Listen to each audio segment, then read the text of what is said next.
How's it going, everyone? As always, God bless you and thank you for being here. I'm Gage and this is Candy Coral Aquatics. If you're new to my channel, please think about subscribing and hitting that notification bell. This is where I talk about all things reefing, but more importantly, where I share the information I've gathered with you guys on my tank to help you become better hobbyists at the hobby we call reefing. Today's video is another request from another subscriber asking, how do you select the ideal tank size? What's the perfect tank size? Before I get started with today's video, I'm still having some trouble getting my camera to focus all the way with all the colors, so stuff is kind of looking washed out, but in person the coral is looking fantastic. Maybe if I get this corrected, I can give you guys an update on my coral. So how do you select the appropriate or the perfect tank size? This is kind of subjective and it's going to have lots of different opinions to it because it's all dependent upon what you want. So what is your idea of your reef tank? What do you want your reef tank to look like?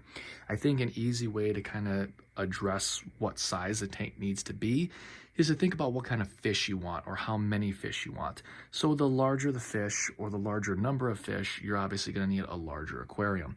So do your research on your fish, decide what kind of fish you want. Are they going to be, reef safe, or are they going to eat coral or inverts? And then how large of a tank do those fish need? That's a pretty easy way to gauge how large the aquarium needs to be. The next thing we have to think about is our budget. Do we have enough money to buy all the equipment needed to run a large tank, or does a smaller tank fit our budget more appropriately? Because the larger the tank, the more rock and sand and lighting and filtration and maintenance and equipment and, dosing and stuff you're going to have to be doing to maintain that tank. Whereas with a smaller tank, it's less equipment needed, and a lot of the times less dosing is involved, so you might not be spending as much with chemicals and maintaining the chemistry and the parameters of that tank.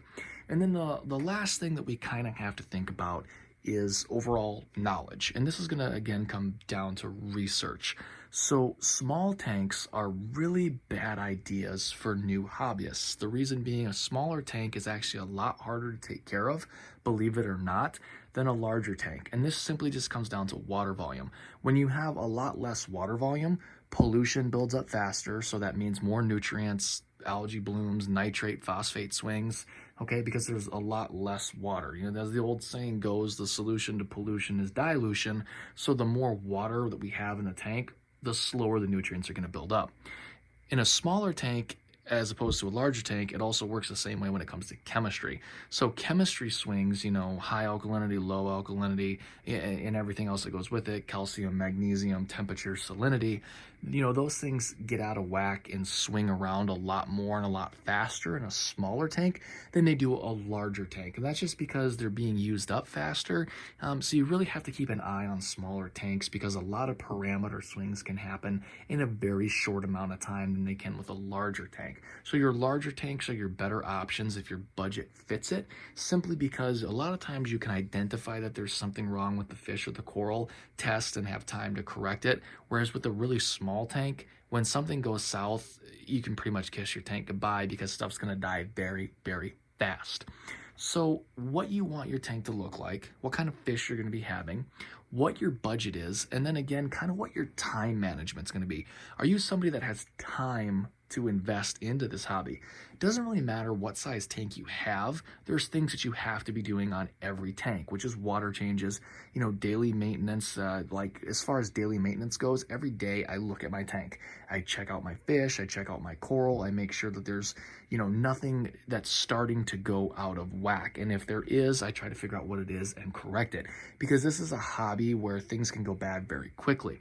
So daily maintenance, maybe you got to scrape your glass off, get rid of the film algae. You should be doing water changes weekly. You have to replace, dosing and chemicals on a, maybe a monthly basis, like your carbon, your Fosband, whatever it is that you're going to be using.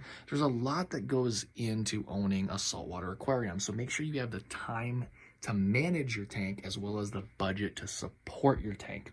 Now, if you were to ask me directly, Gage, what is the perfect size tank in your opinion for a beginner, and money is not an option, time isn't an option, just what size tank would you recommend?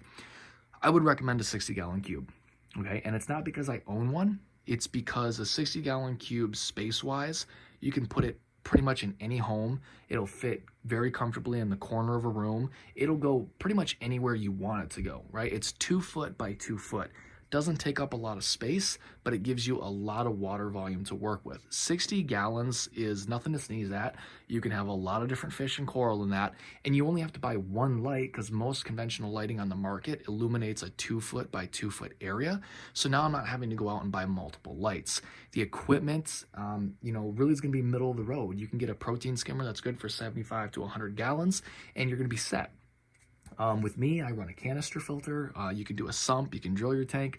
There's lots of stuff you can do with it just like any other tank. But when we're looking at space and water volume as well as budget, I think a 60-gallon cube is the perfect place to start because it's forgiving, because it's got 60 gallons of water to work with, so you can usually catch things before they get out of hand, as opposed to smaller tanks. You're going to have to be buying half the equipment as you would in a much larger tank, and it still gives you a vast array of options as far as fish and coral and inverts are concerned. So that's where I would steer a brand new hobbyist towards, would be a 60-gallon cube for the reasons that I just mentioned. I hope this video was okay, and I hope it answered your questions.